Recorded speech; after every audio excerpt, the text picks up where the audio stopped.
Hi friends, ఎలా ఉన్నారు?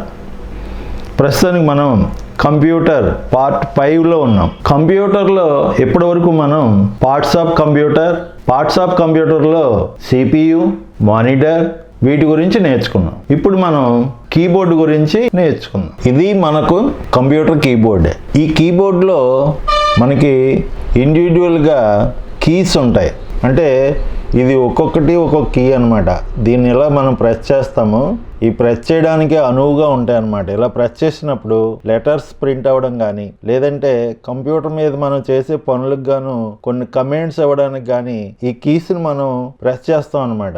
దీన్ని ఒక్కొక్క దాన్ని కీ అంటారు, లేదంటే బటన్ అంటారు. కీ అనొచ్చు, లేదంటే బటన్ అనొచ్చు. ఈ కీస్ అన్నీ కూడా ఒక డిజైన్ ప్రకారం ఇలా ఏర్పాటు చేయబడ్డాయి కాబట్టి దీన్ని కీబోర్డ్ అన్నారు. కీస్ అన్ని ఇలా అరేంజ్ చేయబడ్డాయి కాబట్టి ఈ బోర్డులో దీన్ని కీబోర్డ్ అన్నారు అనమాట. ఒక స్టాండర్డ్ కీబోర్డ్ లో 101 కీస్ ఉంటాయి. 102, 103, 104, 105 ఆ విధంగా రకరకాల మోడల్స్ లో ఉంటాయి అన్నమాట. ఈ కీబోర్డ్ లో చాలా ఐటమ్స్ మనకు ఉంటాయి.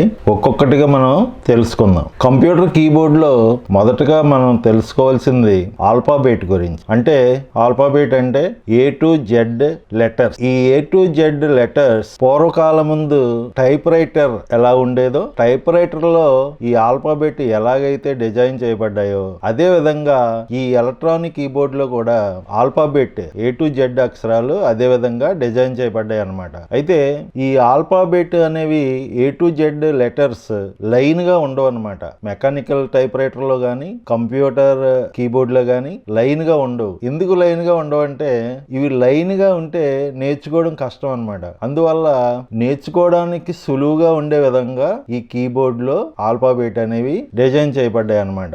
ఈ ఆల్ఫాబెట్ ని మనం ఫింగర్స్ తో ఇలా ప్రెస్ చేసినప్పుడు లెటర్స్ స్క్రీన్ లో పడతాయి అన్నమాట.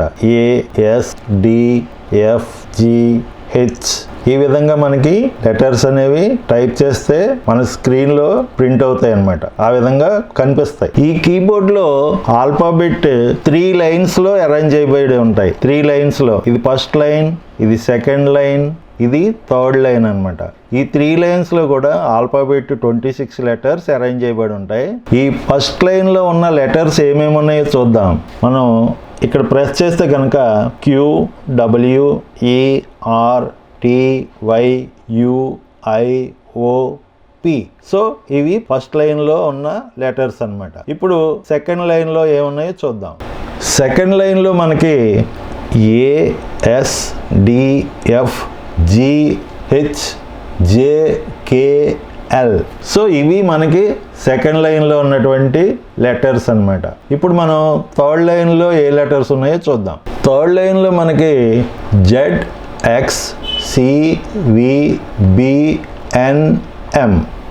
సో ఇవి మనకి థర్డ్ లైన్ లో ఉన్నటువంటి లెటర్స్ అన్నమాట. ఇవి మొత్తం 3 లైన్స్ లో 26 లెటర్స్ అరేంజ్ చేయబడ్డాయి అన్నమాట. ఇంకో విషయం ఏంటంటే ఇది యూనివర్సల్ స్టాండర్డ్ కీబోర్డ్ అన్నమాట. అంటే ప్రపంచంలో మీరు ఎక్కడికి వెళ్ళినా కూడా, ఏ దేశంలోకి వెళ్ళినా, ఏ కంప్యూటర్ మీద చూసినా కూడా కీబోర్డ్ లో ఉన్నటువంటి ఆల్ఫాబెట్ 26 లెటర్స్ ఈ విధంగానే ఉంటాయి అన్నమాట. అంటే మీరు ఒకసారి నేర్చుకుంటే ఇంకెక్కడైనా ఈ లెటర్స్ మనం టైప్ చేయొచ్చు అన్నమాట. ఇంకొక విషయం ఏంటంటే ఈ కీబోర్డ్ లో ఈ ఆల్ఫాబెట్ 26 లెటర్స్ నేను నేర్చుకుంటే మీరు ప్రపంచంలో ఉన్న చాలా లాంగ్వేజెస్ ఈ కీబోర్డ్ ద్వారాగానే టైప్ చేయొచ్చు అనమాట. ఉదాహరణకి ఇప్పుడు ఇక్కడ మనకి ఏముంది, ఇంగ్లీష్ ఆల్ఫాబెట్ ఉన్నాయి కదా.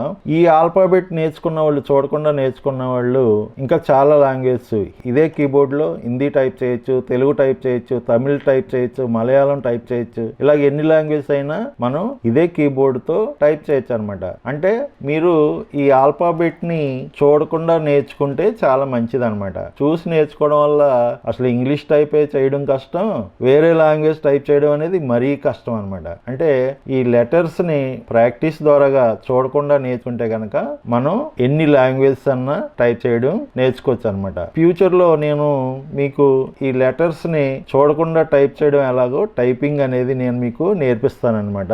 మీరు నేర్చుకుందరు. అంటే ఈ కీబోర్డ్ లో ఈ లెటర్స్ని ఎక్కువ మంది చూసి టైప్ చేస్తారనమాట. అంటే ఏ లెటర్ ఎక్కడ ఉంది, డి లెటర్ ఎక్కడ ఉంది, జీ లెటర్ ఎక్కడ ఉంది అని ప్రతిసారి కూడా నెతుకొని టైప్ చేస్తూ ఉంటారు. అలా టైప్ చేయడం వల్ల చాలా టైం వేస్ట్ అయిపోతుంది. ఎవరైతే చూడకుండా టైప్ చేయగలుగుతారో ఈ ఆల్ఫాబెట్ ని వాళ్ళు వర్క్ చాలా ఫాస్ట్ గా చేస్తారనమాట. ఉదాహరణకి ఒక ఆఫీస్ లెటర్ మీరు టైప్ చేయాలనుకోండి, ఆ ఆఫీస్ లెటర్ ని చూడకుండా అయితే 5 minutes లో చేయగలగచ్చు. అదే మీరు చూసి టైప్ చేశారనుకోండి, అదే లెటర్ మీరు ½ an hour టైప్ చేయాల్సి వస్తుంది. అంటే అరగంట పడుతుంది అనమాట. ఒక లెటర్ని చూసి టైప్ చేస్తే అరగంట పడుతుంది, అదే చూడకుండా అయితే 5 minutes లో అయిపోతుంది. సో కాబట్టి ఈ ఆల్ఫాబెట్ ని A to Z ని చూడకుండా టైప్ చేయడం అనేది నేర్చుకోవడం చాలా మంచిది అనమాట.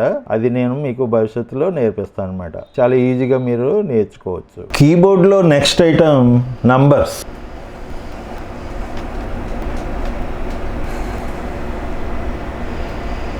నంబర్స్ గురించి తెలుసుకునే ముందు మీకు ఒక చిన్న జీకే క్వశ్చన్ అడుగుతాను, కరెక్ట్గా ఆన్సర్ చెప్పండి. మనకి ఏ నెంబర్స్ ఉంటే మొత్తం నెంబర్స్ అంటే చిన్న నెంబర్ నుండి పెద్ద నెంబర్ వరకు హైయెస్ట్ నెంబర్ వరకు మనం వేయగలం. ఓకే, నేనే చెప్తాను. అంటే మనకి 0 నుండి 9 వరకు అంకెలు ఉంటే ఎంత పెద్ద సంఖ్య అయినా కూడా మనం వేయచ్చు అనమాట. 0 to 9 అంకెలు ఉంటే మనం ఎంత పెద్ద సంఖ్య అయినా వేయచ్చు. చిన్న సంఖ్య నుండి పెద్ద సంఖ్య వరకు మనం వేయచ్చు అనమాట. ఓకే, ఇప్పుడు ఈ నంబర్స్ అసలు ఎక్కడున్నాయో చూద్దాం. ఈ నంబర్స్ ఎక్కడున్నాయి? మనకి ఆల్ఫాబెట్ టాప్ లైన్లో ఉన్న ఆల్ఫాబెట్ పైన ఉన్నాయన్నమాట. అంటే QWERTYUIOP లైన్ పైన మనకి ఈ నంబర్స్ అనేవి ఉన్నాయన్నమాట. చూడండి, 1 2 3 4 5 6 7 8 9 0. సో మనకు కావలసిన అంకెలు ఇక్కడ ఉన్నాయన్నమాట, నంబర్స్. ఈ నంబర్స్ తో మనం ఎంత పెద్ద సంఖ్య అయినా చిన్న సంఖ్య అయినా ఏదైనా మనం వేయచ్చు అనమాట వీటిని ఉపయోగించుకొని. సో ఒకసారి వీటిని ప్రెస్ చేసి చూద్దాం, నంబర్స్ ఎలా పడుతున్నాయో ఒకసారి చూద్దాం. 1 2 3 4 5 6 7 8 9 0. సో ఇవి మనకి నంబర్స్ అన్నమాట. ఇవి ఆల్ఫాబెట్ లైన్ పై లైన్లో ఉన్నాయన్నమాట. అలాగే కంప్యూటర్ కీబోర్డ్లో నంబర్స్ అనేవి ఈ ఒక్క ప్లేస్లోనే కాకుండా వేరే ప్లేస్లో కూడా ఇవ్వబడ్డాయి అన్నమాట. అది ఎక్కడంటే చూడండి, మనకి ఇక్కడ అన్నమాట. సో ఈ ప్లేస్లో కూడా మనకి నెంబర్స్ అనేవి ఇవ్వబడ్డాయి అన్నమాట. చూడండి, 0 1 2 3 4 5 6 7 8 9. సో ఇక్కడ కూడా మనకి నెంబర్స్ అనేవి ఇవ్వబడ్డాయి అన్నమాట. అయితే ఇక్కడ ఉన్న నెంబర్స్ మళ్ళీ ఇక్కడ కూడా ఆల్ఫాబెట్ పైన కూడా నెంబర్స్ ఉన్నాయి. ఎందుకు ఇలా ఇవ్వబడ్డాయి అని అంటే కనుక ఒక ముఖ్యమైన కారణం ఉంది అన్నమాట. ఏంటంటే మనం ఆల్ఫాబెట్ టైప్ చేసేటప్పుడు, ఏదైనా మ్యాటర్ టైప్ చేసేటప్పుడు మధ్యలో మనకి నెంబర్స్ అవసరం అవుతాయి.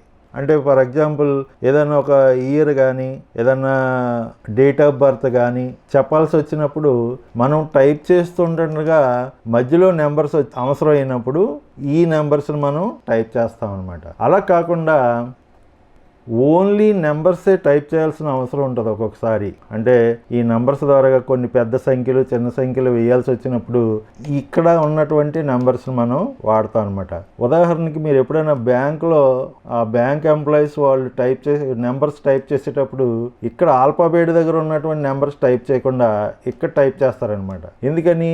కంప్లీట్గా నెంబర్స్తో ఎక్కువ పని ఉంటుంది అనమాట. అంటే వాళ్ళు కళ్ళు మూసుకుని కూడా కొట్టేంతగా అలవాటు ఇక్కడ ఉంటుంది అనమాట. నెంబర్స్ టక వాళ్ళు కొడతారు. బ్యాంక్ అకౌంట్ నెంబర్ కానీ, అకౌంట్ నెంబర్ చూడండి, ఒక్కోసారి ఆ 10 నెంబర్స్ అలాగ 12 నెంబర్స్ ఉంటాయి కదా, వాటిని కూడా వీటి ద్వారా కొట్టేస్తారు వాళ్ళు. అలా కాకుండా ఓన్లీ మ్యాటర్ టైప్ చేసేటప్పుడు ఇక్కడ ఆల్ఫాబెట్ దగ్గర అంటే వర్డ్స్ టైప్ చేసేటప్పుడు మధ్యలో నెంబర్స్ అవసరం అవుతాయి కాబట్టి ఈ పై లైన్లో ఉపయోగిస్తారు. అదే ఓన్లీ అకౌంట్స్ కానీ మ్యాథ్స్ కానీ ఇలాగా ఓన్లీ నెంబర్స్ టైప్ చేసేటప్పుడు ఇక్కడ మనకి ఫాస్ట్గా టైప్ చేయడానికి కుదురుతుంది అనమాట. కాబట్టి నంబర్స్ అనేవి కీబోర్డ్లో 2 చోట్ల ఇవ్వబడ్డాయి అనమాట. ఇవి ఫాస్ట్గా నెంబర్స్ ఓన్లీ టైప్ చేసుకోవడానికి, ఇక్కడేమో ఆల్ఫాబెట్ వర్డ్స్తో పాటు నంబర్స్ టైప్ చేయడానికి ఇక్కడ నంబర్స్ ఇచ్చాడనమాట. సో ఇది మనకి నంబర్స్ గురించిన వివరాలు. ఇప్పటివరకు మనం ఇంగ్లీష్ ఆల్ఫాబెట్ అంటే A to Z అక్షరాలు లెటర్స్ 3 లైన్స్లో ఉంటాయని తెలుసుకున్నాం. ఈ ఆల్ఫాబెట్ పైన నంబర్స్ 1 2 3 ఆ విధంగా 9 వరకు ఉండి 0 కూడా ఉంటుందని తెలుసుకున్నాం. ఇక్కడున్న నంబర్స్ ఇక్కడ న్యూమరిక్ కీప్యాడ్లో అంటే ఈ విధంగా 1 2 3 4 5 6 7 8 9 0 ఈ విధంగా ఇది న్యూమరిక్ కీప్యాడ్ అన్నమాట. అంటే ఓన్లీ నంబర్స్ మాత్రం వేసుకోవడానికి ఉపయోగపడే ప్లేస్ అన్నమాట. సో వీటి గురించి నేర్చుకున్నాం. ఇప్పటి వరకు మనం కీబోర్డ్లోని కొన్ని కీస్ గురించి తెలుసుకున్నాం. మిగతా కీస్ గురించి నెక్స్ట్ వీడియోలో తెలుసుకుందాం. నెక్స్ట్ వీడియోలో మరికొన్ని నేర్చుకుందాం. అంతవరకు bye, take care of you.